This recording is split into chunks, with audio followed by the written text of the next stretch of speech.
السلام عليكم ورحمة الله وبركاته. الحمد لله نحمده ونستعينه ونستغفره ونعوذ بالله من شرور أنفسنا ومن سيئات أعمالنا من يهده الله فلا مضل له ومن يضلل فلا هادي له وأشهد أن لا إله إلا الله وحده لا شريك له وأشهد أن محمدا عبده ورسوله أما بعد. கண்ணியத்திற்குரிய எல்லாம் வல்ல அல்லாஹு ஜல்ல ஷானஹு தஆலாவின் நல்லடியார்களே, அல்லாஹுடைய அழகிய பண்புகள் என்ற இந்த தொடர் நிகழ்ச்சியிலே, தொடர் உரையிலே ரஹமத் என்ற சொல்லிலிருந்து பிறந்த ரஹ்மான் ரஹீம் ஆகிய இரண்டு பண்புகளை குறித்து நாம் பார்த்து வருகிறோம். அதாவது அளவற்ற அருளாளன், நிகரற்ற அன்புடையவன் என்ற இந்த பண்புகள் அல்லாஹ்வுக்கு சொந்தமாக இருக்கின்றன. இந்த பண்புகளை அடிப்படையாக வைத்துத்தான் அல்லாஹ் நமக்கு வழங்கியிருக்கிற சட்டத்திட்டங்கள், கொள்கை கோட்பாடுகள் எல்லாமே இதற்குள்ள அடக்கமாக இருக்கின்றன. நபிகள் நாயகம் ஸல்லல்லாஹு அலைஹி வஸல்லம் அவர்கள் இந்த அளவற்ற அருளாளன் என்பதை அழகான முறையில் ஒரு ஹதீஸ் மூலம் விளக்குகிறார்கள். என்ன சொல்கிறாங்கன்னு கேட்டால், லை யுத்ஹில அஹதன் அமலுகுல் ஜன்னா, உங்களில் எந்த மனிதரையும் அவருடைய அமல்கள், நல்லறங்கள் சொர்க்கத்தில் சேர்க்காது. ரசூல் ஸல்லல்லாஹு அலைஹி சொல்கிறாங்க, நீங்கள் நிறைய அமல் செய்கிறீங்கல்ல, இந்த அமல்கள் உங்களை சொர்க்கத்தில் சேர்க்குமான்னா அது சேர்க்காது. அப்போ சஹாபாக்கள் கேட்குறாங்க, ஒலா அன்த யா ரசூலல்லாஹ், உங்களையும் சேர்க்காதா? உங்களுடைய நல்லறங்கள் கூட, நீங்கள் அல்லாஹ்வுடைய தூதராக இருக்கிறீங்க, நீங்களுமா உங்களுக்கும் அல்லாஹ்வுடைய உங்களுடைய அமலை கொண்டு சொர்க்கத்துக்கு போக முடியாதா கேட்கும் பொழுது, அப்போ ரசூல் ஸல்லல்லாஹு சொல்கிறாங்க, எல்லா எனக்கும் தான், நான் அல்லாஹ்வுடைய ரசூலாக இருந்தாலும் எனக்கு சொர்க்கத்தில் போக முடியாது. நான் செய்கிற அமல்களுக்கு சொர்க்கம் கிடைக்குமான்னா கிடைக்காது. வேறு எப்படி சொர்க்கத்துக்கு நம்ம எல்லாரும் போகிறோம் என்று சொன்னால், இல்லா தகம்மதனி அல்லாஹு பி ஃபضலின் வரஹ்மா, அல்லாஹ் தன்னுடைய பேரருளால் என்னை போர்த்தி கொண்டாலே தவிர நானும் சொர்க்கம் போக முடியாது. சொர்க்கம் போகிற அளவுக்கு நம்ம என்ன செஞ்சிட்டோம் என்று ரசூல் ஸல்லல்லாஹு அலைஹி வஸல்லம் சொல்கிறாங்க. அப்போ நம்ம அமல்களை எடுத்துக்கொண்டோமையானால் நம்ம குறைவாகத்தான் அமல் செய்கிறோம். தொழுகை, நோன்பு அதெல்லாம் விட்டவர்கள் நிறைய பேர் இருக்கிறாங்க. அதையெல்லாம் செய்கிறவங்க கூட கடமையான அளவுக்கு தான் செய்கிறாங்க. தஹஜ்ஜத்தெல்லாம் தொழுது அனைத்து சுன்னத்து முஸ்தஹப் எல்லாத்தையும் பேணி எல்லாம் செய்யக்கூடியவர்கள் ரொம்ப குறைவாக இருக்காரு. ஜக்காத்துக்கிற கணக்கு பண்ணி கொடுக்கக்கூடியவர்களாக இருப்பாங்களே தவிர அள்ளி அள்ளி வழங்குறவங்க ரொம்ப குறைவாகத்தான் இருப்பார்கள். நம்மளை விட்டுருவோம். நபிகள் நாயகம் ஸல்லல்லாஹு அலைஹி வஸல்லம் அவர்கள் தொழுதார்கள்னா எப்படி தொழுதாங்க? இரவுலேருந்து சுபஹ் வரைக்கும்லாம் தொழுதுருக்கிறாங்க. தூக்கமே ரொம்ப குறைவு. அப்போ எப்போ பார்த்தாலும் தொழுது கொண்டே இருக்கக்கூடிய ஒரு நிலையில் அவங்களுடைய வரலாறை நம்ம பார்க்குறோம். அவ்வளவு தொழுதும் கூட அது சொர்க்கத்தில் சேர்க்காதுங்கிறாங்க. இதுக்கெல்லாம் சொர்க்கம் கிடைக்காது. நோன்பை வைத்து கொண்டால் நமக்கு ரமலானில் நோன்பு வைக்கிறோம். ரசூல் ஸல்லல்லாஹு அலைஹி வஸல்லம் அவர்கள் சவுமுல் விசால் கண்டினியூவாக நோன்பு வைப்பாங்க. கண்டினியூ நோம்புனா என்னென்னு கேட்டால், இரவு பகல் 24 மணி நேரம் நோன்பு. நமக்கெல்லாம் சூரியன் மறைந்த உடனே நோன்பு திறந்து ஆகணும். ரசூல் ஸல்லல்லாஹு அலைஹி வஸல்லம் என்ன செய்வாங்கன்னா, சில நாட்களில் ஒரு வாரம் 10 நாள் நோன்பாக இருப்பாங்க. நோன்புன்னா 24 மணி நேரமும், ஒரு நாள் 2 நாள் 3 நாள் 4 நாள் நோன்பு வச்சுட்டே இருப்பாங்க. பகல்லையும் சாப்பிட மாட்டாங்க, இரவுலையும் சாப்பிட மாட்டாங்க.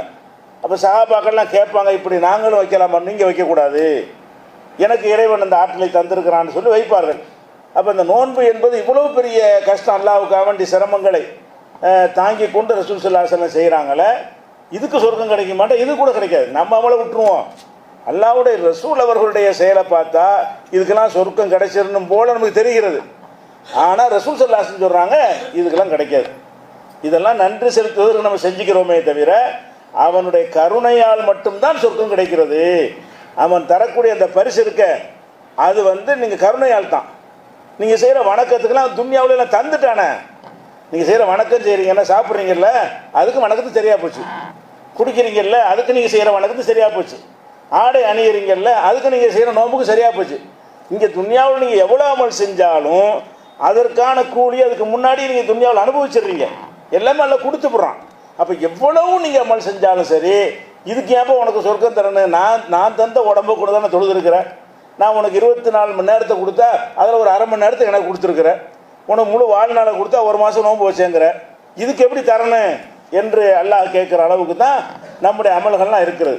அப்போ அதுதான் ரசூலுல்லாஹ் சொல்கிறாங்க, என்னுடைய அமல்லாம் கணக்கு பார்த்து இவர் நிறைய அமல் செய்து விட்டார் சொர்க்கம் கொடுக்கணும்னு ஒரு வாதம் பண்ண முடியுமான்னா முடியாது. எல்லாத்தையும் வைத்து கொண்டு அல்லாஹ் என்ன செய்வான், கருணையை பொழிகிறான். என் கருணையால் தான் உனக்கு சொர்க்கம், உன்னுடைய அமலால் சொர்க்கம் இல்லை. அப்போ அல்லாஹ் நமக்கு சொர்க்கத்தை தருவதை அவனுடைய கருணைக்கு அளவற்ற அருளாளன் நிகரற்ற அன்புடையவன் என்பதற்கு ஒரு ஆதாரமாக இருக்கிறது. உதாரணமாக எடுத்துக்கொண்டோமே ஆனால், நம்மிடத்தில் ஒரு வேலை செய்கிறார், ஒரு பொருளை இந்த பொருளை கொண்டு அங்கே வச்சுட்டு வாங்குகிறோம், ஒரு 100 கிலோ பொருளை கொண்டே வைத்துட்டு வா, அதுக்கு ஏதோ ஒரு 50 ரூபா 100 ரூபா கூலி கொடுக்குறோம், ஒரு வேலைக்கு வேண்டி கொடுக்குறோம். நம்முடைய குழந்தை சின்ன குழந்தை இருக்கிறது, அதுக்கு நம்ம கூலி கொடுப்போம். எப்படி கொடுப்போம், அந்த பேனாவை எடுப்போம், எடுத்தால் 100 ரூபா கொடுப்போம். எதுக்கு வேண்டி, நம்ம புள்ள அந்த சொல்ல கேட்டுச்சுங்கிறதுக்காக கொடுப்போமே தவிர கீழே விழுந்த பேனாவை எடுத்துறதுக்காக 100 ரூபா. ஏதாவது ஒரு சொல்ல கேட்டுச்சுன்னா உனக்கு 1000 ரூபாய்க்கு ஜாமான் வாங்கி கொடுப்போம். அந்த குழந்தைகள் நீ இதை செய்தால் உனக்கு அந்த ஜாமான் வாங்கி தருவேன், இந்த ஜாமான் வாங்கி தருவேங்கிறோம். அது அந்த செயலுக்கான கூலியா கருணையா? செயலுக்கான கூலி இல்லை. நீங்கள் அந்த குழந்தைகள் செய்கிற செயலுக்கு கொடுக்குற மாதிரி இருந்தால் அதே மாதிரி ஊழியருக்கும் கொடுக்கணுமே. உங்கள்கிட்ட வேலை செய்கிற ஊழியர் அதை விட 100 மடங்கு வேலை செய்கிறாரு, அது கணக்கு பார்த்து சம்பளம் கொடுக்குறீங்க. உங்கள் பிள்ளைங்கும் போது சின்ன குழந்தையாக இருக்குது, அது ஒரு நம்ம சொன்னதுக்காக செய்யுதுங்கிறதுக்காக கொடுக்குறமே தவிர அந்த செயலுக்கு கணக்குப்பட்டதை கொடுக்க முடியுமா? சில நேரத்தில் குழந்தைக்கு ஒரு ஆர்வம் மூட்டும், இது செஞ்சின்னு சொன்னால் உனக்கு 2 வீலர் வாங்கி தர்றேன். 2 வீலர் வாங்குறதுக்கு என்ன செஞ்சுட்டார் அவர், 2 வீலர் வாங்கி தர்றாரு, 50,000 ரூபா 1 லட்சம் எவ்வளோ ரூபா இருக்குமா இல்லையா, அவ்வளோக்கு வேலை செஞ்சிருப்பான்னு செஞ்சிருக்க மாட்டான். சின்ன ஒரு வேலை, நான் சொன்ன இந்த வேலையை செஞ்சதுக்காக வேண்டி ஒரு 1000 ரூபா தரலாம், கூலின்னு கணக்கு பண்ணால் ஒரு 500 ரூபா கொடுக்கலாம், 2000 ரூபா கொடுக்கலாம். உனக்கு 50 ரூபாய்க்கு வாங்கி தரான், அது என்னது, கருணைலாம் தர்றாரு. பெத்தவனாச்சே நம்ம பிள்ளையாச்சேங்கிற கருணைக்காகத்தான் ஒரு தகப்பன் தர்றானே தவிர இதே வேலையை வேற ஒருத்தன் செஞ்சால் கொடுப்பானா? ஒரு வேலையை செஞ்சுட்டு வந்த உடனே உனக்கு இருசக்கர வாகனம் வாங்கி தர்றேன், காரை வாங்கி கொடுக்குற எத்தனை பெற்றோர் வசதி இருந்தால் ஒரு காரியத்தை செஞ்சால், நான் சொன்னபடி நீ மார்க் எடுத்தா ஏனால் உனக்கு கார் வாங்கி தருவேன், கார் வாங்குறது இதே மாதிரி எல்லோரும் கொடுப்பானா? கொடுக்க மாட்டான். அப்போ நம்ம உலகத்தில் நம்ம பார்க்குறோம், நம்ம அன்பு வைத்து விட்டோம் என்று சொன்னால் கணக்கு பார்த்து கொடுக்குறது, அன்புக்கு தான் கொடுக்குறோம். எவ்வளோ வேலை, இந்த புல்லை இப்போ எடுக்கிறதுக்கு எவ்வளோ கொடுக்கலாம், எத்தனை நிமிஷத்துக்கு ஆகுது, அத்தனை நிமிஷத்துக்கு என்ன வேலை கொடுக்கலான்னு சொன்னால் ஒரு 50 காசுக்கு ஒரு மிட்டாய் கொடுக்கலாம் ஒரு குழந்தைக்கு. அதுக்கு நம்ம என்ன செய்யணும், 1000 ரூபா ஜாமான் கூட கொடுக்குறோம். ஏன், அந்த வேலைக்காக வேண்டி இல்லை, அன்புக்காக வேண்டி. அது செஞ்ச வேலைக்காக கொடுக்குறோம். நம்முடைய அடியான் நம்ம சொல்ல கேட்குறானேங்கிற ஒரு அன்புல அல்லாஹ் தர்றானே தவிர கணக்கு பார்த்து தருவது இல்லை. இதுதான் ரசூலுல்லாஹ் சொல்கிறாங்க, உங்களில் யாரும் சொர்க்கத்துக்கு போனால், நான் உள்பட சொர்க்கத்துக்கு போவதா இருந்தாலும் சொர்க்கம்னு தீர்ப்பளித்தால் நல்ல அமல் செஞ்சு சொர்க்கத்துக்கு போயிட்டோம் நினச்சிடாதீங்க. இந்த அமல் செய்வதெல்லாம் ஃபார்மாலிட்டிக்கு தான். அதெல்லாம் செய்வதன் மூலமாக அவனுக்கு நான் கட்டுப்படுறேன்னு காட்டுறீங்க, அதனால் உங்கள் அன்பு செலுத்தணும். அதனால் அன்பு செலுத்தி நீங்கள் செஞ்ச செயலுக்கு கணக்கு போடாமல் அவனுடைய தகுதிக்கு தகுந்தவாறு தர்றான். அவனுக்குன்னு ஒரு தகுதி இருக்கா இல்லையா? ஒரு சில ஆட்கள் ஒரு அந்தஸ்தான ஆட்களாக இருப்பாங்க, அவங்க அந்தஸ்துக்கு தகுந்த மாதிரி தான் கொடுப்பாங்க. இதை கேட்டு வந்தீங்கன்னு வைங்களேன், சில பேர் 5 ரூபா கொடுப்பான், 10 ரூபா கொடுப்பான். பல பெரிய கோடான அதிபராக இருக்கான், அவன்ட்டு ஒரு ரங்கடைக்கு போகிறாங்க, 2 ரூபா எழுதிக்க மாட்டேன், வெறும் 2 ரூபாய் சொல்கிறேன் அப்படி சொல்லுவான். நாம நம்ம தகுதிக்கு 2 ரூபா எழுதலாமா? ஒரு 2 லட்சம் எழுதிக்கிறேன்னு சொல்லலாம், ஒரு 20,000 எழுதிக்க, அவன் தகுதிக்கு தகுந்த மாதிரி. அப்போ அவன் தகுதிக்கு தகுந்த மாதிரி தான் கொடுப்பானே தவிர அவன் என்ன செய்ய மாட்டான், கேட்குற அந்த ஆளை பார்த்து கொடுக்க மாட்டான். அப்போ அல்லாஹ் ரப்புல் ஆலமீன் என்ன செய்கிறான்னு கேட்டால், நான் அன்பு செலுத்திட்டேன், நீ என்ன செஞ்சேன்னு பார்த்து நான் தரமாட்டேன். என்னுடைய கெப்பாசிட்டி என்ன, என்னுடைய கருணுடைய அளவு என்ன, அளவற்ற அருள், என்னுடைய அருளுக்கு தகுந்தவாறு உனக்கு தருவேன் என்று தான் சொர்க்கத்தை தருகிறான். இது ரசூல் ஸல்லல்லாஹு அலைஹி வஸல்லம் அவர்கள் இந்த ஹதீஸின் மூலமாக நமக்கு என்ன சொல்ல வர்றாங்கன்னு கேட்டால், அல்லாஹ் அர் ரஹ்மான் அளவற்ற அருளாளன், நீங்கள் உங்களுக்கு சொர்க்கத்தை தருவது என்பது உங்கள் அமல்களுக்கு, அதுக்கு அமலை விட்டுருங்க அர்த்தம் கிடையாது. அமல்களுக்கு நினைச்சிடாதீங்க, அமல்களை செய்யும், யாரெல்லாம் உன் கருணையால் என்னை சொர்க்கத்தில் கொண்டு போன்னு கேட்கணும். அல்லாஹ்வுடைய ரசூலும் அப்படி தான் கேட்டிருக்கிறார்கள். அதைத்தான் சொல்கிறாங்க, யுத்கில் அஹதன் அமலுகுல் ஜன்னா, உங்களில் யாராக இருந்தாலும் அவருடைய அமல் நல்லறங்கள் சொர்க்கத்தில் சேர்க்காது. சஹாபாக்கள் கேட்குறாங்க, உங்களை அந்த யாரை சொல்லலாம், அல்லாஹ்வுடைய நீங்களுமா, உங்களையும் கூட சொர்க்கத்தில் உங்கள் அமல் சேர்க்காதா, உங்கள் அமல் கூட சொர்க்கத்துக்கு போகிறதுக்கு போதுமானது இல்லையா, அந்த அர்த்தத்தில் கேட்குறாங்க. அப்போ ரசூல் ஸல்லல்லாஹு அலைஹி வஸல்லம் பதில் என்ன, இல்லா யத்தகம்மதனி அல்லாஹு பி ஃபத்லி வ ரஹ்மா, அவனுடைய ரஹமத்தை கொண்டு அருளை கொண்டு என்னை போர்த்தி கொண்டாலே தவிர, அவன் என்னை மூடிக்கொண்டாலே தவிர நானும் சொர்க்கம் போக முடியும். கணக்கு பார்த்து, இதுக்கு என்ன கணக்கு, இது துன்யாவில் முடிஞ்சில்ல ஓடு ஒன்றும் கிடையாதுன்னு சொன்னால் ஒன்றும் கேட்க இயலாது.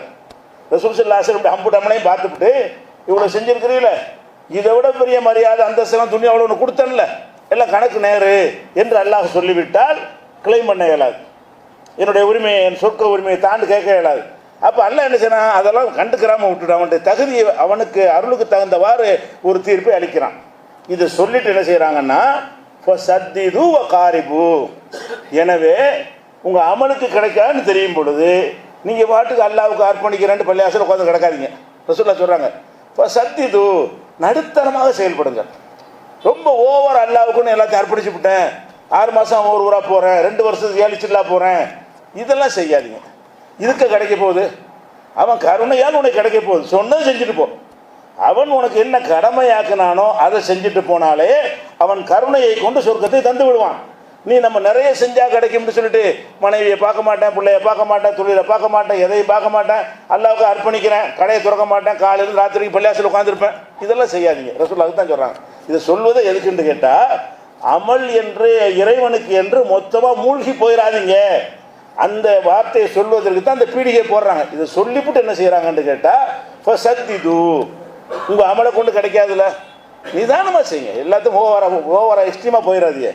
வணக்க வழிபாடுகள் கூட இந்த அளவில் நிப்பாட்டிக்கிறான். அல்லாஹ் என்ன சொல்லியிருக்கிறானோ ஒன்று கடமை ஆக்கியிருக்கணும், அல்லது தூதர் சுனத்தாக்கியிருக்கணும், அந்த அளவுக்கு நிறுத்திக்கிறோம். அல்லது உபரியாக செஞ்சால் கூட வேறு எந்த பணிகளும் பாதிக்காத அளவில் நம்ம செய்யணும்.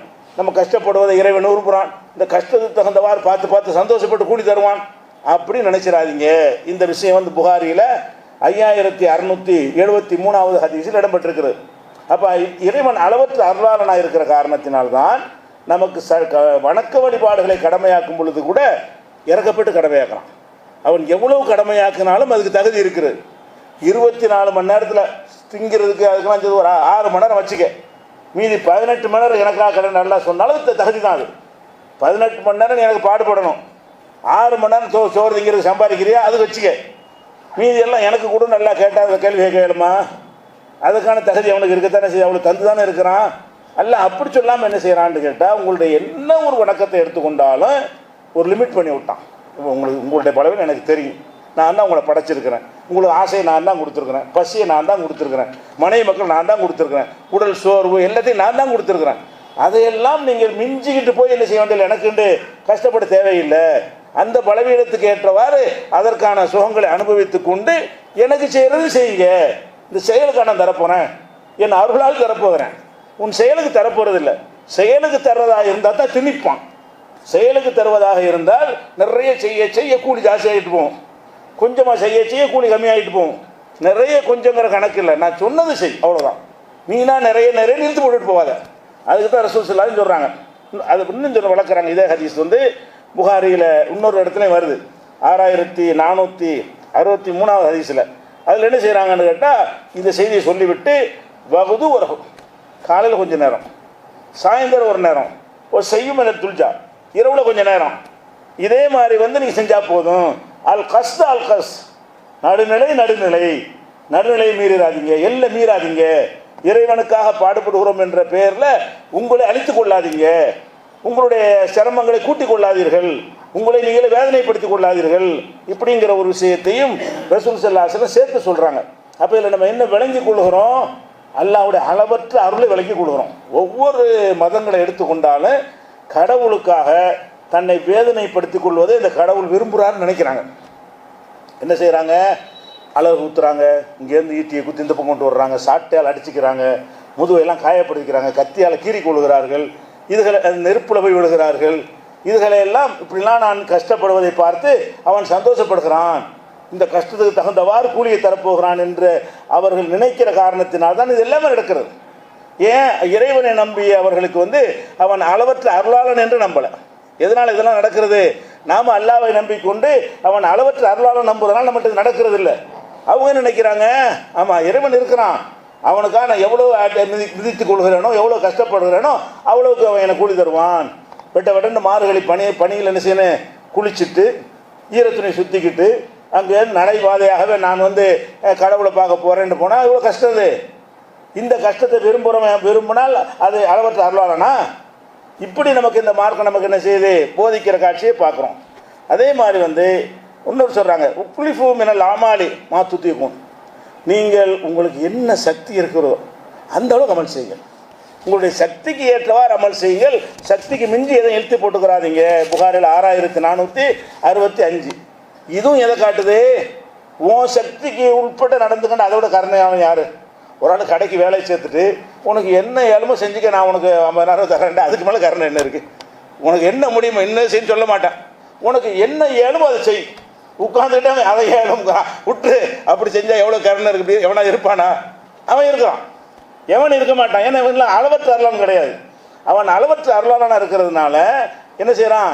விமா துத்திக்கும், உங்களுக்கு என்ன ஏழுமோ, எதுக்கு சக்தி இருக்கிறதோ அதை செய்யுங்கள் அமல்களில். சக்தி இல்லாமல் உன்னை இழுத்து போட்டு இதை செஞ்சால் தான் என் இறைவன் திருப்தி அடைவான்.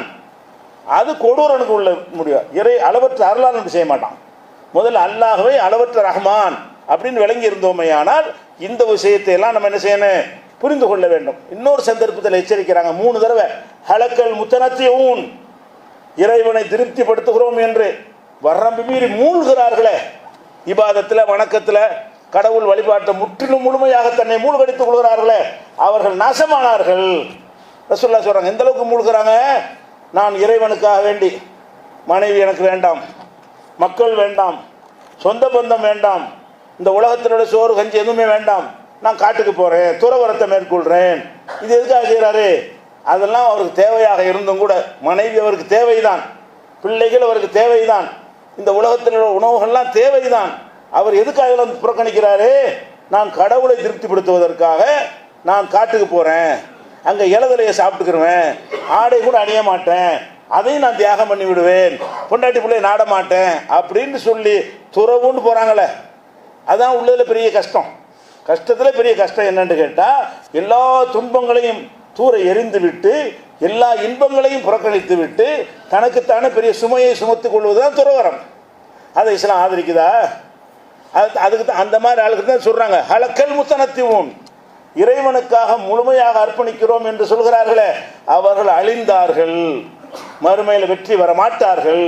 அல்லாஹ் இப்படித்தான் என்கிட்ட விரும்புகிறான்னு சொல்லி கொண்டு உங்களை நீங்களே அதிகமான சுமைகளை ஏற்றி கொண்டீர்களே, ஆனால் நீங்கள் அழிந்து போவீர்கள் என்று எச்சரிக்கிற மாதிரியே எச்சரிக்கிறாங்க. அவன் அளவற்ற அருளாளனாக இருக்கிறதுனால அவன் தூதர் வழியாக இதையும் சொல்லித் தருகிறான். நான் அளவற்ற அருளாளன், அது எதனால சொல்ல முடியுது? எல்லை மீற நம்ம சந்தோஷம் தானே. நம்ம ஒரு நிறுவனம் வச்சுருக்குறோம், 6 மணி நேரம் வேலை பார்த்தா போதும், 8 மணி நேரம் வேலை பார்த்தா போதும். ஒருத்தன் என்ன செய்கிறான்? கடை துறக்க முந்தைய வர்றான், துடைக்கிறான், பெருக்கிறான், எல்லாம் செய்கிறான். அப்புறம் கடை அடைச்சவன 2 மணி நேரம் உட்காந்து சந்தோஷப்படுவோம். எல்லாம் வந்து வெறுப்பான். உனக்கு இது சொன்னா 8 மணி தானே வர சொன்ன, வந்துட்டு இல்லை 6 மணி போயிட வேண்டியார் அப்படி சொல்லுவான். அல்ல ஏன்? அவன் வந்து அளவற்ற வேலைக்காக தரல, அவன் கூலி அருளுக்காக தருகிறான். முதலாளி வந்து வேலைக்கு தருகிறான். வேலைக்கு தரும்போது கொஞ்சம் முன்கூட்டியே கடைக்கு வந்துட்டு பின்கூட்டியே போகிறவனாக இருந்தால் அவனை கூடுதலாக கவனிப்பான், அதிக சம்பளம் கொடுப்பான், அவனுக்கு ப்ரமோஷன் கொடுப்பான், அந்தஸ்து அதிகமாகவும். அதெல்லாம் வேலைக்கு கூலி கொடுக்கிறது. ரப்புல் ஆலமீன் யார் என்று கேட்டால் அவன் அருளால் தருகிற காரணத்தினால்தான் இதையெல்லாம் கண்டிக்கிறாங்க. எந்த அளவுக்கு கேட்டால், ஒரு ஹதீஸு, ஒரு பெண்மணி ரசூலுல்லாஹ்ட்ட வர்றாங்க.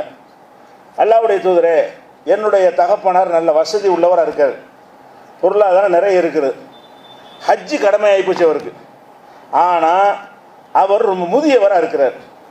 முதியவராக இருந்தார்னு சொன்னால் அந்த காலத்தில் ஃப்ளைட் எல்லாம் கிடையாதுல்ல, ஒன்று நடந்து போகணும், இல்லைன்னா வாகனத்தில் போகணும். வாகனம்னா ஒட்டகம், அதான் வாகனம். நடந்து போக இயலுமான்னா நடந்து போக இயலாது. வயசான ஒருத்தராக இருக்கிறாரு, காசு பணம் பறக்கத்தான் இருக்கிறது. இப்போ ஹஜ்ஜு செய்யணும். அதுவும் சொல்ல போனால் இங்கே இந்தியாவிலேருந்து போகிற மாதிரியா? அங்கனக்குள்ள ஒரு 50 கிலோமீட்டர் தான். அங்கே கேட்டாங்கன்னு சொன்னால் அங்கனக்குள்ள ஒரு பக்கத்தில் உள்ள ஆளை தான் இருப்பார். அப்போ அந்த மாதிரி உள்ள என் தகப்பனார் கடமையாகி போச்சு, நடந்து அவருக்கு வர இயலாது. வாகனத்தில் இருந்தால் கீழே விழுந்துருவார், கிரிப்பு இருக்காது. வாகனத்தில் கூட ஏறி, ஒட்டகத்தில் ஏறி கூட அவருக்கு உட்கார முடியாது. அப்படி நிலையில் அவர் இருக்கிறாரு. அவருக்கு வேண்டிய கேட்குறாங்க, லா எசுபுத்தல ராகிலா, வாகனத்தில் கூட அவர் உட்கார முடியாது. ஆனால் காசு நிறைய வாகனம் இருக்குது, காசும் இருக்குது. வாகனத்தில் கட்டி வச்சு தான் கொண்டு வரணும். அவரை சும்மா உட்கார வச்சா கீழே வாகனத்திலேருந்து விழுந்துருவார். இப்படி ஒரு நிலையில் இருக்கும் பொழுது ஹஜ்ஜு அன்ஹு, அவருக்கு அவனு நான் ஹஜ்ஜி செய்யட்டுமா? அவருக்கு முடியாது. அல்லாஹ் ஹஜ்ஜா கடமையாக்கிவிட்டான், அவருக்காக வேண்டி நான் ஹஜ்ஜி செய்யலாமா அப்படின்ட்டு கேட்குறாங்க. அப்போ ரசூல் ஸல்லல்லாஹு என்ன செய்கிறாங்க? நாம் செய். ஏன் ஆமாங்கிறாங்க? பெத்த மகளுக்கு இந்த உத்தரவு போடுறாங்க, தகப்பனுக்கா நீ செய்யணும். எப்போ இந்த உத்தரவு போடுறாங்க? அவர்கிட்ட காசு பணம் வாகன வசதி எல்லாமே இருக்குது. ஆள் கொஞ்சம் வயது தளர்ந்து போயிட்டார். அவர் ஏறி உட்காந்து கீழே விழுந்துருவார். இருந்தாலும் அவரை உட்கார 2 பேர் முன்ன உட்காந்து கொண்டு வந்துடலாம். அவருக்கு தன்னால் உட்காந்து போக முடியாட்டாலும் அந்த ஒட்டகத்தில் அவருக்கு முன்னாடி ஒரு ஆளை உட்கார வச்சு, பின்னாடி ஒரு ஆளை உட்கார வச்சு ஆளை பிடிச்சி கொண்டு வந்து அப்படி செஞ்சிட முடியும். ரசூல் அப்படி சொல்லிருக்கலாம்ல. அவர் உட்கார முடியாட்டி உட்கார வச்சு கொண்டு வா, பிடிச்சிக்கிட்டு கொண்டாந்து சேரு. அவருக்கு தவாப் செய்ய முடியாட்டி ஒரு தோளில் தூக்கிட்டு ஒரு சுத்துங்க எல்லாரும் அப்படின்னு சொல்கிறதுக்கு பதிலாக ரசூல் என்ன செய்கிறாங்க? நீ செஞ்சிக்க. அப்படிலாம் சிரமப்படி செய்ய வேண்டியதில்லை. ஏழைகளை விட்டுரு, தகப்பனுக்கா நான் இல்லாமல் செஞ்சுட்டு போ அப்படின்னு ரசூல் சொல்லான்னு சொல்கிறாங்க. இது வந்து ஹஜ்ஜத்துல் விதாவில் கடைசி ஹஜ்ஜில் நடந்து ஒரு மாற்றப்பட்டதெல்லாம் கிடையாது. கடைசி ஹஜ்ஜில் இது என்ன செய்கிறது? ரசூல் சொல்லாசத்து அந்த அம்மா கேட்டது கடைசி ஹஜ்ஜில் தான். ரசூல்லா ஹஜ்ஜிக்கு போயிருக்கும் பொழுது தான் அப்போ தான் இந்த அம்மா வந்து சந்தித்து ரசூல்லாவை சந்தித்து இந்த மாதிரி என் தகப்பனார் இப்படி இருக்கார், நான் அவருக்காக நான் செய்யட்டுமா கேட்டு அவருக்காக அந்த ஹஜ்ஜை செய்கிறாங்க. இது புகாரில் 1513வது ஹதீஸில் இருக்கிறது. இந்த ஃபத்வாவுக்கு எது பேசிக்காக இருக்கிறது? ரசூல் ஸல்லல்லாஹு அலைஹி வஸல்லம் அளித்த இந்த தீர்ப்பு இருக்கிற ஃபத்வா தானே இது. இந்த கேள்விக்கு இந்த ஃபத்வா கொடுக்குறாங்களே, இதுக்கு என்ன பேசிக்கு? அளவற்ற அருளானது தான் பேசிக். ஏன் அப்படி இது மாதிரி சொல்ல முடியுது? இப்போ அவன் கொடுமையானவனாக இருந்தால் அம்மாடி தொலைச்சி போடுவான், இப்படியே வந்துரு. அவன் கொடூரமானவனா ஒன்று கணக்கு பார்ப்பான் அப்படின்னு தான் செஞ்சுருக்கணும். அதெல்லாம் நடக்காதுமா, அவர் தான் வந்து ஆகணும். அல்ல அவர் தானே கடமையாக்கிட்ட, எப்படியாச்சும் வர சொல்லு, தூக்கிட்டாது வந்துரு அப்படின்னு சொல்லியிருப்பாங்க. எப்போ அவன் கொடூரமானவனாக இருந்தால், அவன் வந்து உங்களை அமலு கணக்கு பார்த்து கூலி தரவனாக இருந்தால் இப்படி சொல்லியிருக்க மாட்டாங்க. அவரை நீ செஞ்சுட்டு போய் என்னதுனால ஏன் இப்படி சொல்ல முடிஞ்சு? ரசூலோட சொந்த விருப்பமாயுது. அவன் ரஹ்மான், அளவற்ற அருளாளன். அந்த அருளாளனாக இருக்கிற காரணத்தினால இந்த இந்த மற்ற அருள் செய்வான் என்ற ஒரு பேசிக் இருக்க போய் தான் ரசூல் ஸல்லல்லாஹு அலைஹி வஸல்லம் அவர்கள் இந்த அறிவுரையை சொல்கிறாங்க. இப்படி வரலாறு எந்த ஹதீஸ்களை எதை எடுத்து பார்த்தாலும் இந்த மாதிரி நிறைய கிடைக்கிறது. ஏன் இப்படி இந்த மற்ற மதங்கள் மாதிரி சொல்லாமல் எளிமையாக சொல்கிறது? அளவற்ற அருளாளன் தான் காரணம். நிகரற்ற அன்புடையவன் ரஹ்மான் ரஹீம் என்பதுதான் காரணம். அதே மாதிரி ஒரு காப் இப்னு மாலிக், ஒரு பெரிய சஹாபி, அந்த 3 சஹாபி இருப்பாங்கல்ல, ஒரு நெருக்கடியான காலத்தில் அந்த போர்க்களத்துக்கு, தபூக்கு போர்க்களத்துக்கு எல்லாரும் வரணும் ரசூலுல்லாஹ் உத்தரவு போட்டுருவாங்க. ஏன்னா இராணுவம் வச்சிருக்கல. ரசூல் ஸல்லல்லாஹு அலைஹி வஸல்லம் காலத்தில் வந்து இராணுவம் தனி, சிவிலியன் தனி அப்படின்னு பிரித்து வைக்கப்படலை. மக்கள் மட்டும்தான் இருப்பாங்க. யுத்தம் செய்ய வேண்டிய நிலை வந்தால் எல்லாரும் வாங்க. யார் முதியவர்களோ அவங்களுக்கு செலவு கொடுத்துருவாங்க, பெண்களுக்கு செலவு கொடுத்துருவாங்க, நோயாளிகளுக்கு செலவு கொடுத்துருவாங்க. நீங்கள் இருந்துட்டு மீது எல்லாம் வா, அனைவரும் சேர்ந்து தான் நாட்டை காப்பாற்றணும் அப்படின்னு சொல்லி போர்க்களத்துக்கு அழைப்பாங்க. இராணுவம் தனியாக இருந்தால் இந்த பஞ்சாயத்து வராது. இராணுவம் வைக்கிற அளவுக்கு அந்த அந்த அந்த காலத்தில் செட்டப் வைக்கவில்லை, ரசூலுல்லாஹ் காலத்தில் இருக்கலை. அப்போ என்ன செய்கிறாங்க? இது வந்து பெரிய ஒரு எதிரிகளை சந்திக்க போகிறோம், மற்ற போர் மாதிரிலாம் கிடையாது, விரும்பினா வரலாம், விரும்பாட்டி அதெல்லாம் விட மாட்டேன், கம்பல்சரி எல்லோரும் வரணும் அப்படின்னு ரசூல் ஸல்லல்லாஹு அலைஹி வஸல்லம் அவங்க உத்தரவு போடுறாங்க. அப்படி உத்தரவு போடும்போது 3 சஹாபாக்கள் என்ன செய்கிறாங்கன்னு கேட்டால் அவங்க அதில் கலந்துக்கிறல. 3 பேரை வந்து நல்ல சஹாபாக்கள், முனாஃபிக்கெல்லாம் கிடையாது, முனாஃபிக்குகளும் கலந்து கொள்ளலை, பொய்க்காரன்னு சொல்லிட்டு போயிட்டாங்க.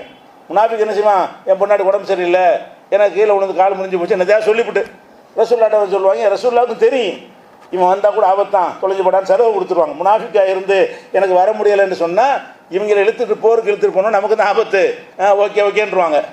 இந்த 3 பேரும் எப்படின்னு கேட்டால் உண்மையான சஹாபாக்கள், அர்ப்பணிப்பான சஹாபாக்கள், அந்த காப் இப்னு மாலிக் கூட சேர்ந்தவங்க. அப்போ அவர் என்ன செய்கிறாருன்னா, அவங்க என்ன செய்கிறாங்கன்னா, தூரமாக இருக்குது, ரொம்ப நாள் போய் சேருவாங்க. நம்மக்கிட்ட விரைவான வாகனம்லாம் இருக்குது, ரசூலுல்லாஹ் போகட்டும், நம்ம மின்னல் மாதிரி போய் சேர்ந்துக்கிறோம், நாளைக்கு போகணும் போகத்தான் இருக்கிறாங்க. போகணும்னு நினைத்து கொண்டிருந்தவர்கள் அவங்களுக்கு பேரிச்சம்பழம்லாம் காய்த்து கூட வசதியான ஆட்களாக இருக்கிறாங்க.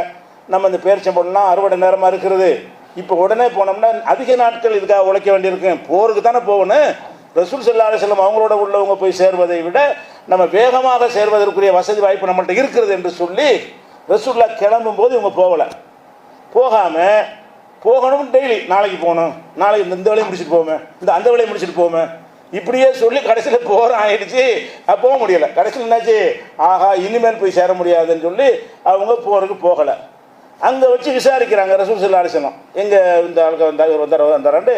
அதான் ரசூலுல்லாஹ்வுடைய தனிச்சிறப்பு என்னென்னு கேட்டால், அந்த உம்மத்தில் அவ்வளோ மக்கள் இருந்தால் கூட ஒருத்தன் ஆள் பேரை சொல்லி விசாரிப்பாங்க. காபு வந்தாரா, ஹிலால் வந்தா, ஹிலால் எங்கே காணா, இப்படி நிறைய சம்பவங்கள் வருது. இவங்கெல்லாம் பெரிய வரலாற்றில் முக்கியமான ஆளுக்கு கிடையாது அந்த சமூகத்தில். சாதாரண சகாபாக்களாக இருந்தாலும் ரசூலுல்லாஹ் என்ன செய்வாங்க, அவரை காணாமல் இந்த இவரை காணாமன்னு கேட்பாங்க. அப்போ கேட்கும்போது இல்லை அவங்க வரல இப்படின்னு சொன்ன உடனே ரசூலுல்லாஹ்வுக்கு சரியான இன்னும் இப்படி ஒரு ரொம்ப நெருக்கமான ஆட்களாக இருந்து இப்படி செஞ்சுட்டாங்களேன்னு கோவத்தில் வந்து சமூக பகிஷ்காரம் பண்ணிட்டாங்க. ஊர்லேருந்து வந்தாங்க, இந்த 3 பேரோட யார் பேசக்கூடாது, எந்த துறை வச்சுக்கிறக்கூடாது, இந்த மாதிரியான உத்தரவு போட்ட உடனே இந்த 3 பேர் வருவாங்க, பள்ளியாசலுக்கு வருவாங்க, ரசூலுல்லாஹ்க்கு சலாம் சொல்லுவாங்க. ரசூலுல்லாஹ் பதிலே சொல்ல மாட்டாங்க, அந்த கோவத்தை காட்டுறாங்க. சஹாபாக்கள் பேச மாட்டாங்க. இப்படியா ரொம்ப கஷ்டப்பட்டு இப்படியே 50 நாள் ஓடுது. அதுக்கப்புறம் என்ன ஆகுது, அல்லாஹ்ட்ட ஒரு தீர்ப்பு வருது. என்ன தீர்ப்பு? அந்த 3 வரையும் அல்லாஹ் மன்னித்து விட்டான். குர்ஆனிலே மன்னிக்கப்பட்டதாக இந்த 3 பேரை சொல்லலாம். பல சலாசத்தில் ஹுல்லிஃபு ரசூலில்லாஹ், அல்லாஹ்வுடைய ரசூலை விட்டு போருக்கு செல்லாமல் புறக்கணித்தார்களே அவர்களையும் அல்லாஹ் மன்னித்து விட்டான். எந்த அளவுக்கு அவங்க நிலைமை ஆகிவிட்டது என்று சொன்னால், வாக்கத் அலைஹிமுல் அர்து பிமா ரஹபத், இந்த பூமி விசாலமாக இருந்தாலும் அவங்கள பற்றி சுருங்கி விட்டது. ஏன்? யார் பேசாட்டி பூமி பெருசாக இருக்கலாம், என்னை பார்த்து யாரும் பேச மாட்டேன்னு சுருங்கிருமா இல்லையா? அந்த நிலைக்கு அவர் ஆளாகி விட்டார்கள் என்ற காரணத்தினால் அவர்களை அல்லாஹ் மன்னித்து விட்டதாக அந்த வசனத்தை இறக்கணும்னு அவருக்கு அப்போ தான் ஒரு திருப்தி, சந்தோஷம். என்ன செய்கிறாரு, இவ்வளோ அல்லாஹ் எனக்கு மன்னிப்பை தந்துட்டான், இந்த தோட்டம் தான் இவ்வளோ காரணம். அவர் காபு இப்னு மாலிக் என்ன நினைக்கிறாரு, நம்மள்ட்ட இருந்த அந்த பேரிச்சந்தோட்டத்தில் அதிகமான உற்பத்தியாகி அறுவடை செய்வதற்கு காத்து இருந்ததுனால தான் நான் வந்து மயங்கிட்டேன், இல்லாட்டி எப்போ போயிருப்பேன். இது அறுவடை செய்யணும், இந்த பழத்தையெல்லாம் பறிக்கணும், அதிகமாக சம்பாதிக்கணுங்கிறது என்னை கெடுத்து விட்டது. அதனால ரசூலுல்லாஹ்ட்ட வந்து அல்லாஹ் என்னை மன்னிச்சிட்டான், இந்த தோட்டத்தை அம்படும் காரணம், இந்த தோட்டத்தை நான் அல்லாஹ்வுக்காக தந்துடுறேன். அவர்கிட்ட அதிகமான வருமானம் தரக்கூடிய சொத்தை எது? அந்த பேரிச்சந்தோட்டம் தான். அந்த தோட்டத்தை வந்து நான் அல்லாஹ்வுக்காக தந்துடுறேன் அப்படின்னு சொல்கிறாரு. அப்போ ரசூல் ஸல்லல்லாஹு என்ன செய்கிறாங்கன்னு கேட்டால், அவங்க அல்லாஹ் கருணையான இல்லைன்னு வைங்க, நீ செஞ்சதுக்கு சரிதான், நீ செஞ்ச வேலைக்கு சரிதான், அப்படி கொடு, நீ அவ்வளோ வசதியாக வச்சுக்கிட்டு போகல, இல்லை இந்த தோட்டம் தானே உனக்கு எடுத்துச்சு, எல்லாத்தையும் எடுத்து போ அப்படின்னு சொல்லியிருக்கணுமா இல்லையா? ரசூல் என்ன செய்கிறான், அதெல்லாம் செஞ்சிடாத, அம்சிக்க அழைக்க பாத மாளிக்க, உன்னுடைய செல்வத்தில் ஒரு பகுதி உனக்கு வைத்துக்கொள், கூடுதலாக ஏதாவது பரிகாரம் நீ நான் விரும்பி செய்கிறத செய், எல்லாத்தையும் தந்துட்டு போயிடாத. எந்த செல்வம் தன்னை வந்து இந்த போருக்கு செல்லாமல் தடுத்ததோ அது எனக்கு வேணான்னு முடிவெடுக்கிறார். அவராக தான் முடிவெடுக்கிறார், ரசூலுல்லாஹ் கேட்கல. அவராக முடிவெடுக்கும் பொழுது அவன் கருணையற்றவனாக இருந்த இறைவன் இருந்தானேயானால் வாங்கிட்டு விட, அவன் தான் அவனுடைய போலையில் எல்லாத்தையும் பிடுங்கு, அப்படி தான் தீர்ப்பு அளிக்க முடியும். அல்லாஹ் பிடிக்காதுன்னு ஒரு ரசூலுல்லாஹ்வுக்கு தெரியுது. இந்த மாதிரிலாம் அவன் அல்லாஹ் கோவப்படுவான், அவன் கருணையாளன், இது எப்படி எடுப்பான்னு அல்லாஹ்வுக்கு தெரியாதா? அவன் இந்த கணக்கு தரக்கூடியவனா என்ற காரணத்தினால்தான் அவ்வளோ வாங்கிக்கிற மாட்டான். நீ உன்னுடைய சொந்தத்துக்கு வச்சுக்க, சின்ன அளவில் ஏதாவது கொடுக்குறாதான் கொடு, சின்ன அளவில் ஏதாவது கொடுக்குறாதா கொடுங்கிற கருத்துப்பட என்ன செய்கிறாங்க, அம்சிக்க அழைக்க பாத மாளிக்க, ஒரு பகுதியை உனக்கு வைத்துக்கொள் போக ஹைருன்லக்கு, அதுதான் உனக்கு நல்லது, சிறந்தது. இஸ்லாமிய அடிப்படையில் எல்லாத்தையும் அள்ளி இறைச்சிறது சிறந்தது கிடையாது, அதுவும் குற்றத்துக்கு பரிகாரமாக கொடுக்குறாரு. அப்போ வந்து யாருமே தப்பாக நினைக்க மாட்டாங்க, எல்லாத்தையும் கூட கொடுத்துடலாம். ஆனால் ரசூல் ஸல்லல்லாஹு அலைஹி வஸல்லம் அவர்கள் அவர் செய்த, இன்னும் சொல்ல போனால் மன்னிக்க வரப்பட்டாச்சு, மன்னிக்கப்படாமல் இருந்தால் கூட இந்த அம்புட்டையும் வச்சுக்கிட்டா மன்னிக்க சொல்லுங்க அப்படி கூட கேட்கலாம். இவர் எப்போ எதுனா கொடுக்குறாருன்னு கேட்டால் அந்த வசனம் இறங்கினோன்னே 3 பேரையும் அல்லாஹ் மன்னித்து விட்டான்னு சொல்லி அல்லாவே மன்னிச்சிட்டேன்னு சொன்ன பிறகு மறாதுக்கு பரிகாரம், மன்னிச்சேன்னு சொன்ன பிறகு அது அவனை பெருசாக எடுத்துக்கலையே அப்படிங்கிற ஒரு விஷயத்தில் இவர் கொடுக்க வர்றாரு. ரசூலுல்லாஹ் நினைஞ்சிட்டாங்க, அப்படிலாம் முடியாது, உனக்கு வச்சுக்க கொஞ்சத்தை கொடு என்று சொல்லி சொன்னதாக புகாரில் 6690வது ஹதீஸில் இருக்குது. அப்போ இதெல்லாம் எதுக்கு வருதுன்னு கேட்டால், இந்த மாதிரியான ஃபத்வாக்கள், இந்த மாதிரியான தீர்ப்பு கேள்வி கேட்கும் போதெல்லாம் இந்த மாதிரியான பதில்கள் அல்லாஹ்வுடைய தூதரிடமிருந்து வருவதற்கு காரணம் என்ன? இந்த அளவற்ற அருளாளன் என்பது அப்படி ஆழமாக பதிய வைக்கப்பட்டிருக்கிறது. அவன் கருணையில் மிக்கவன், அந்த கருணை மிக்கவன் சொல்கிற ஃபத்வா என்னவாக இருக்குமோ அப்படி தான் ஃபத்வா இருக்கணும் என்ற வகையில் இதை சொன்னதை இதெல்லாம் கருணையை காட்டு, சும்மா ஹதீஸ் மாதிரி படிச்சுட்டு போயிடக்கூடாது. இதுக்கு பின்னாடி எல்லாம் நாம் எந்த இறைவனை ஏற்றுக்கொண்டிருக்கிறோமோ அவன் எவ்வளோ கருணை உள்ளவனாக இருக்கிறான், அன்புள்ளவனாக இருக்கிறான், இரக்கமுள்ளவனாக இருக்கிறான் என்பதை இது காட்டுகிறது. இன்னும் சொல்ல போனால் அந்த காலத்தில் காபாவை தவாப் செய்ய வருவாங்க. தவாப் செய்ய வரும்பொழுது அவர் தகுந்த மாதிரி நேர்ச்சை பண்ணிக்கிறார். எப்படி முக்கியமாக நேர்ச்சை பண்ணுவாங்கன்னு கேட்டால், எங்களை முழுசாக அர்ப்பணிக்கிறவங்களுக்காக வேண்டி ஆடு மாடு மாதிரி மூக்கணாங்கயிறு போட்டு ஒரு ஆள் என்னை இழுத்துக்கிட்டு போகிறதுக்கு, ஒரு ஆள் இழுத்துக்கிட்டு வர்ற மாதிரி நான் தவாப் செய்வேன். அவர் சுயமாக செய்ய மாட்டார், மூக்கணாங்கயிறு போட்டு கைத்தை போட்டு இழுத்து ஒரு ஆள் இழுத்துக்கிட்டே போவார். இப்படி காபாவை தவாப் செய்வது வந்து ஒரு சிறந்த வணக்கம். அவனாக செய்வதை விட தன்னுடைய அறிவு எல்லாத்தையும் அல்லாஹ்வுக்கு அர்ப்பணித்து விட்டு நான் ஆடு மாடு ரேஞ்சுக்கு வந்துடுவேன், என்னை யாரா இழுத்துக்கிட்டு போய் என்னை சுற்றி தவாப் செய்யட்டும்னு சொல்லி இறைவனுக்காக பெரிய தியாகம் செய்கிறார். நானாக கூட செய்ய மாட்டேன், என்னை கழுத குதிரை மாதிரி இழுத்துட்டு போங்க அப்படிங்கிற மாதிரி தவாப் செய்யக்கூடிய ஒரு வழக்கம் இருந்தது. ரசூல் ஸல்லல்லாஹு அலைஹி வஸல்லம் என்ன செய்கிறாங்க, அவங்க தவாப் செய்ய போகும்போது இப்படி கசையும் பார்க்குறாங்க. அந்த இஸ்லாத்துக்கு வந்த பிறகு கூட இது குறிப்பிட்டு தடுக்கப்படாத காரணத்தினால் முஸ்லீம்களே இப்படி செய்கிறாங்க. ஏன் தடுக்கலையில் ஒன்னொன்னையும் தடுத்து மாற்றிக்கிடுவாங்க. அப்போ ரசூல் ஸல்லல்லாஹு அலைஹி வஸல்லம் தவாப் செஞ்சுட்டு இருக்கும்போது பார்த்தா மூக்கரங்க கட்டப்பட்டு இழுத்துக்கிட்டு ஒரு ஆள் இழுத்துக்கிட்டு போகிறாரு, ஒரு ஆள் பின்னாடியே போகிறாரு. என்னடானா தவாப் செய்ய அப்படி தான் தவாப் செய்கிறாராம். முதல்ல அவங்கள வெட்டி விட்றாங்க, அந்த கைத்தை, இந்த கைத்தை போட்டு கட்டி இருக்கல வெட்டி விட்டுட்டு நீ தனியாக செய் என்ன இழுத்துட்டு போகிற அப்படின்னு அதை கண்டிக்கிறாங்க. ஏன் இது செய்கிறாங்க? ஒரு மனிதன் தன்னை முழுசாக அர்ப்பணித்து என்னுடைய உணர்வு அறிவு எல்லாத்தையும் இறைவனுக்காக அர்ப்பணிக்கிறேன், நான் ஆடு மாடு மாதிரி இந்த வேதனை மூக்கம் நாங்கள் மாதிரி போட்ட இவ்வளோ வேதனையாக இருக்குது, அந்த வேதனையை தாங்கி கொண்டு நான் தவாப் செய்கிறேன்னு சொன்னால் இது இறைவன் விரும்பத்தானே செய்யணும். கருணை இல்லாட்டி கணக்கு பார்த்து செய்கிற இறைவனாக இருந்தால் இதை விரும்பணும். இன்னும் இன்னும் நல்லா இன்னும் கொஞ்சம் ஆடிவாங்க அப்படி சொல்லணும். ஆனால் அல்லாஹ் என்ன செய்கிறான், இது தப்பு, இப்படி உருவாக்குவதற்கு நான் அளவற்ற அருள் அதை மனசில் வச்சுக்க. ஒவ்வொரு வினாடியும் ஒவ்வொரு அமல்களை செய்யும் பொழுதும் அவன் அளவற்ற அருளாளன் என்பது மனசில் வச்சுக்கின்ற காரணத்திற்காகத்தான் இதை செய்கிறாங்க. இது புகாரியில் 6703 ஹதீஸில் இருக்கிறது. இப்படி இறைவன் அளவற்ற அருளாளன் என்பதை காட்டக்கூடிய வகையில் ரசூல் ஸல்லல்லாஹு அலைஹி வஸல்லம் வரலாற்றில் பல சம்பவங்கள் இருக்கின்றன. அவற்றை இன்ஷா அல்லாஹ் மேலும் ஒவ்வொன்றாக அடுத்தடுத்த வாரங்களை பார்ப்போம்.